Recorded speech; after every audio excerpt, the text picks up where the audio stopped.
It's like, it's gazing into the abyss that makes you better. The thing is, and this is maybe where Nietzsche's idea is not as differentiated as it became.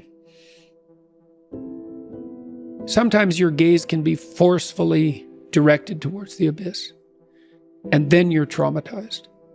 If it's involuntary and accidental, it can kill you. The more it's voluntary, the more transformative it is. Every morning I wake up, I believe in winning the battle against yourself. People say, why do you say that? Because there's a lot of things you can control. When you wake up, I talk about making your bed. Make your bed, make sure your house is clean, make sure you get your breakfast, make sure you shower, shave, whatever you're doing, control that. Don't hit the snooze button. All these things are very important. That's been told a lot of times. Why don't you hit the snooze button? Because you wake up already failing. So what happens when you hit the snooze button? You may not make your bed. You may not do your hair the way you want it. You may not pick the right clothes out in the morning time. And remember how you had a job interview for a job? We've had several of them in our lives. What did you do the night before that job, weeks before the job interview, when you knew you had it? You prepared your bowl out for your oatmeal, your cereal, whatever you had in the morning time. Your coffee cup was out. Your clothes were laid out. You studied, you rehearsed, you were ready. You brought your best self. You were going to war with yourself because you wanted that interviewer to see your best self. You won. You got the job. After a few months in that job, you look around. I got the job. You start to back off. The clothes aren't out. You're not ready. Hit the snooze button. You don't get up on time anymore. You realize that you can still have this job and not be your best self. The interview you is gone. Your job is gone. You have your job, but the interview you is gone. So winning the battle in the morning time is just that. It's that you wake up in the morning time and you own all this stuff, because once you leave your house, the world then gets at you. And that's why I believe in not getting up in the morning time and checking your phone immediately. Everybody does that. They get up, the first thing they do is to grab their phone, look at the phone. Maybe bad news on there. So how's your day start off? I don't go to the gym. I don't make my bed. You're caught up now on that phone. That's how your day starts. You lost control. Once you win that battle in the morning time, then once you go out, now you've won. You go outside your house, you may lose your job. You may have a bad hit, but you won something. So you're going into battle having already won something. Having already won. So then if you hit the snooze button, you go out, you just defeated already. You're behind the power curve. Now you've won something. You feel better about yourself. So now you're able to take these hits along the way. So that's the mindset that I think it's important to bring with you every day you go, everywhere you go in life. And that's part of that idea about facing death and hell. It's like, can you tolerate death and hell? And the answer is, this terrible answer is, yes, to the degree that you're willing to do it voluntarily.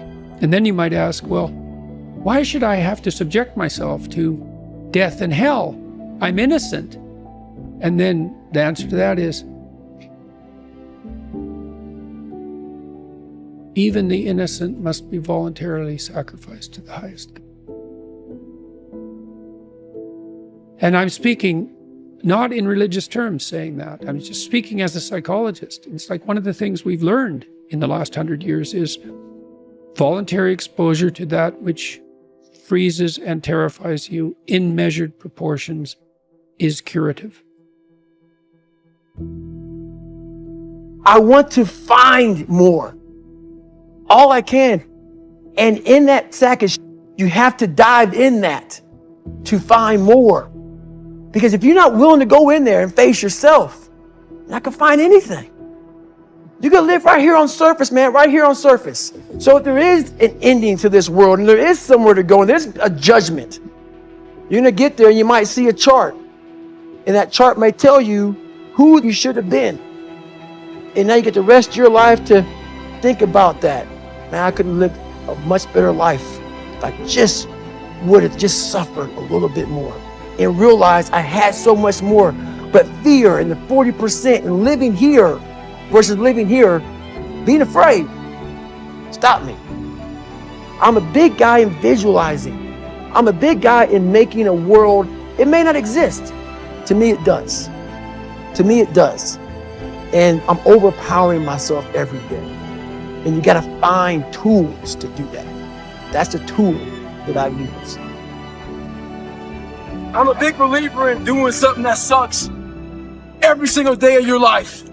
I believe it's a key component into strengthening your mind. Every day you're trying to find more of what you're capable of. And that's the big question. What are you capable of? Stop doing the things that you do every day. Run every day. Go swim.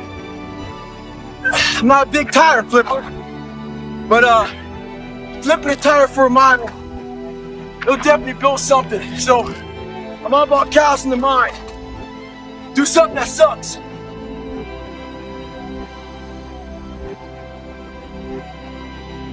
You have to go back into that nasty past of your life to fix it. You have to be willing to talk about your past. I'm not saying on the platform that I'm doing it on, but I'm saying that you have to own it. And until you own your past and own the fact that no, a lot of your past didn't come from you. A lot of past may come from your mom, your dad. You may have a drug addiction, alcohol addiction. You may have been sexually abused, mentally abused, physically abused, whatever it comes from, bullied, whatever. It's now yours, man. No one's coming to help you. No one's coming to save you. It is now yours to own. And you have to find the courage to face that. Stop being afraid of what people are going to think about you once they know who you are. Know where you come from. Know what you've struggled with. Know your journey. Around 16 years ago today, I was graduating Navy SEAL training. I was pulling off what I thought was impossible. I went to a recruiter's office, weighing 300 pounds, low self-esteem, trying to figure out how am I going to find self-esteem in myself. I said, if I graduate SEAL training, I may start the process of doing that. Went there, had to lose 100 pounds really fast. So my idea was to go out and run 4 miles the next day as fast as I can and start losing weight. I got to a quarter of a mile and walked home. I realized that all those insecurities, when things got hard for me, those insecurities came back. I had to do a live autopsy on myself to figure out what was causing these insecurities to constantly come back, constantly roost in my head, constantly dominate my every thought. Every time something got bad, every time something got hard, these things would always come back and haunt me. I had to figure it out and overcome it.